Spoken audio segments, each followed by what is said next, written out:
What's this, like episode a million? All these videos I already have, I can't even keep up. How are ya? Come on in. Come in. Come in. Okay. What's today going to be about? Let's chat for a bit. How have you been? What's going on? Oh, this came in so handy. I picked the right spot. So let's switch it up a bit. So the first video, it was, can we get into the shirt? Because I'm probably number one. Okay, one of the 5 people. Can you just get into the shirt, please? Please. So, so the first episode, first video was, in a somber mood because of the severity of what's going on in the Philippines, and I wanted to kind of emphasize, I wanted to focus on that. That was the focal point, and so it just couldn't be happy, and it just couldn't be upbeat. So hopefully today, it won't be so sad. Okay, so quick disclaimer. When I read these letters, I do get permission from the senders for me to be able to read and share their story with all of you. And then also, they let me know if they would like for their names to be disclosed or not, and I respect it. If they would like to remain anonymous, that's no problem at all. Okay. What I normally do is I select just random letter. I select them at random. But I was kind of looking for a particular live. It's unedited, so yes, no, okay. A particular, it's not that difficult, Mariel, topic, okay. So today we're going to talk about love, okay? So I actually ran into a couple of emails pertaining to relationships and, marriage and just love in general, okay? So I said, oh, perfect, this is something new. Let's talk about it, all right? So let's get into it. So today I'll probably read, I'll try and go through 4 emails. 2 of my subscribers, I had already let them know that they will be covered, they would be featured on today's video. So we'll definitely cover those 2, okay? But let's get started, okay? All right. Production is on point. I got right to the email as if it knew exactly what I was looking for. So, and you know what I realized last time? I shot the video, I filmed it, I uploaded it without even a thought, right? And I realized that, not everyone speaks Tagalog, which is the Filipino language, and I had 0 subtitles. I didn't translate, nothing. So we'll do it different this time around, okay? The letter is in Tagalog, and it says, "Hello po ma'am, tagahangan niyo po ako, silent reader, pero lagi pong inaabangan mga post niyo. Alam ko pong marami nang hihingi ng tulong financial, pero hindi po yung dahilan bakit ako sumulat. At mas marami pa pong mas nangangailangan sa akin. Wala naman po pati akong mapagsabihan. Ayaw ko naman po kausapin pamilya ko, lalo na ang pamilya niya, lalong-lalo na ang pamilya ko. Nirerespeto ko po talaga pati ang advice ninyo, kaya gusto ko pong sanang tanungin anong mabuti sa asawa kong laging naglalasing at hindi tumutulong sa gawaing bahay. Thank you po sa pagbasa." So this letter is from Rosalinda, okay? Wow. Where do we even start? Okay, well, let's start off with, I commend you for keeping things private, and I think that that's vital in any relationship. What more in marriage? Because what happens is when we share things with family, there are things that you'll be able to forgive, and they and family may not be able to forgive. Do you know what I'm saying? So then that then in turn puts your spouse in a negative light.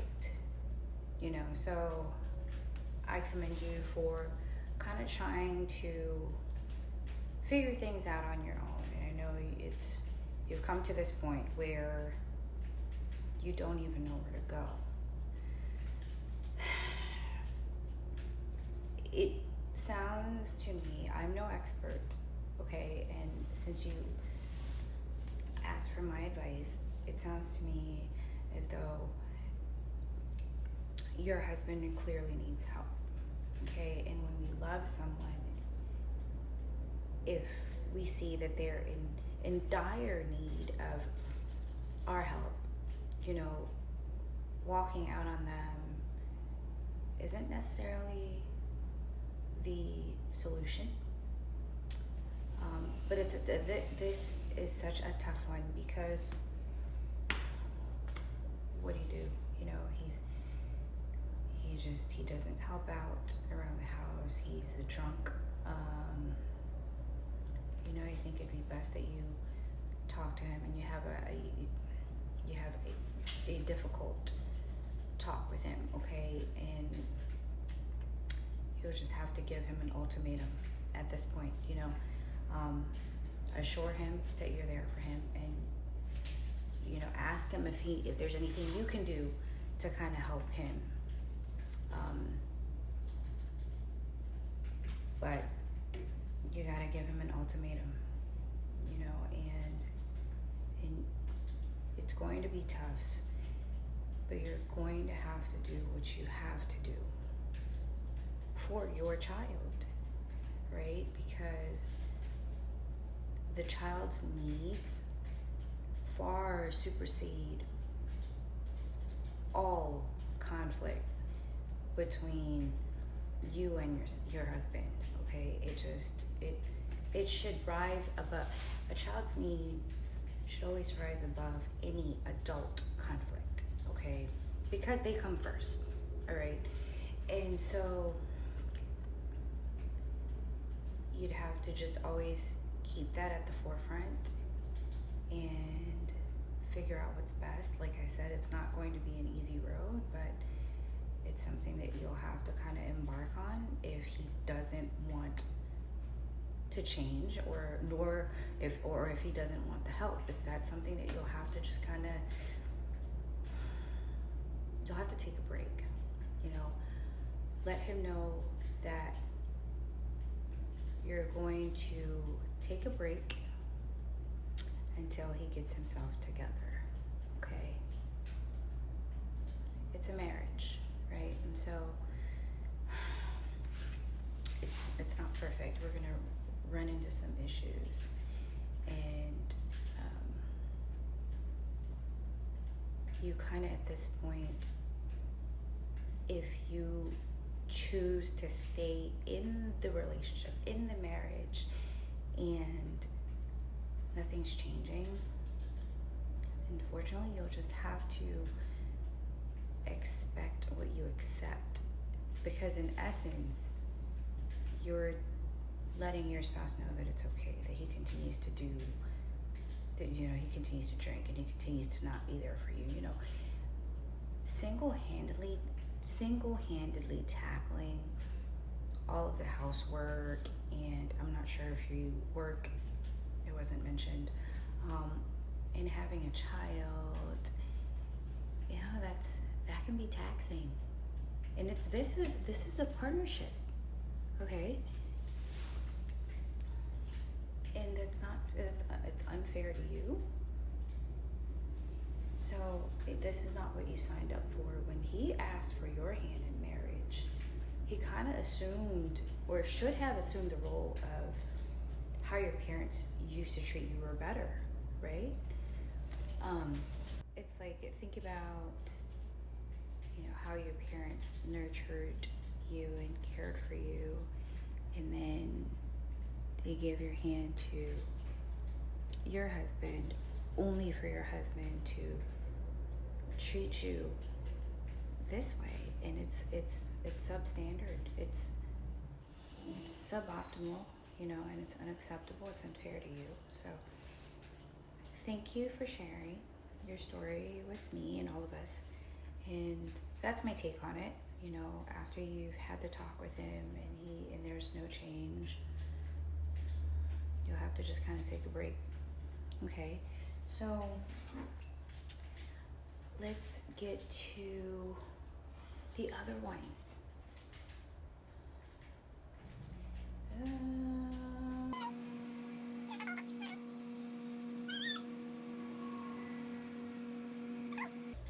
So this one is from Maricel, and she said that I could share this story.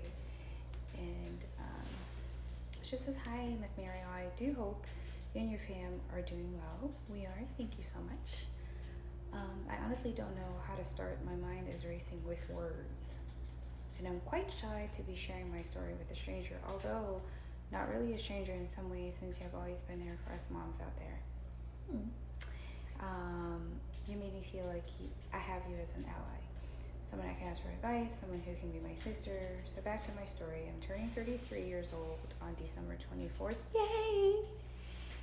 Wow, you're like a Christmas baby. I love it. I love it. I love it. I love it. Advance happy birthday. Yep, one day before Christmas, a single mom, one adorable daughter named Leisha, Ariel. Light and love. I love the name. Leisha, Ariel. Okay. It's kind of like my name, Mariel, right? Or Mariel. I live with my mom, my aunt, mom's sister, my sister, and her 3-year-old son, my brother, and his family, wife, kids, aging 5, 4, and 3. Yeah, such a big family I have in an urban, poor community in Parañaque. I'm fortunate enough to have studied 2 courses in college. I was a working, good for you. I was a working student since high school. Thus, it paved my way to finish schooling. Many say I'm lucky enough to finish school and land a job. Still, since I'm a single mom, I find it hard to provide for the family, considering that I have to set aside a huge amount of my salary for my transportation, since there's no public transportation available in the metro. I also have to consider my baon, my daily allowance, my daughter's milk, my mom's maintenance, water, and electricity. My sister works in an educational institution who only gets less than, I don't know if you're okay with me sharing that. I know you said that you're okay with me reading the whole email, but let's leave that detail out, okay? Because I don't know if your sister's okay with me sharing her salary. Per month, since the school she's working is a seminary college and short school for the would-be priests. My brother has to feed 4 mouths and works as a service crew at, don't know if I can mention the name either. All in all, really find it difficult to get by. My dad passed away last June 2012. I'm so sorry to hear that, dear. My dad is my heart, and I'm so sorry. Due to brain cancer. My mom is 53 years old and takes care of her apos at home, her grandkids. Itchy, sorry. She used to be the cook for the seminary school where my sister works, but had to stop since she had a mild heart attack mid-2015. Oh my gosh. How's she doing? We have experienced eating the same ulam, same meal, from morning till dinner. Me too. So they're bumming off their neighbor for their electricity.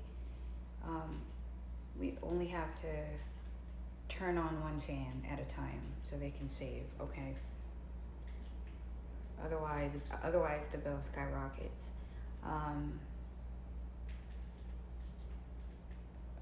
For the owner. Not for them, but for the owner. But my mom and I started dreaming na sooner magkakaroon kami ng sariling linya ng kuryente and be able to have our own small business. So she and her mom started she said, dreaming about having their own electricity, just no longer bumming off of their neighbor.